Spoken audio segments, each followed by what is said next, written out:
রবিবার আসসালামু আলাইকুম। আমরা চলে আসলাম কালুরগাঁও মোল্লাবাড়ি এবং এই মোল্লাবাড়ি আপনি দেখতেছেন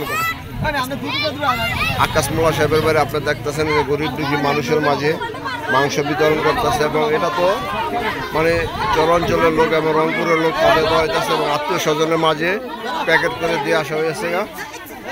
ভাই আসসালামু আলাইকুম। ভালো আছেন ভাই?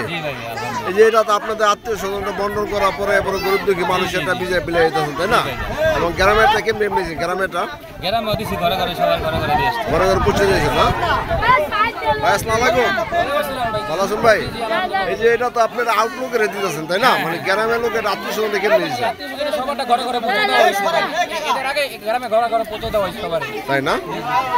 আপনি কিন্তু দেখতে পেলেন এই যে মোল্লাবাড়ি এবং সবাই যারা কুরবানি দেয় সবাই কিন্তু দ্রুত এবং যার যার আত্মীয় স্বজন মাঝে বিতরণ করে দেয়।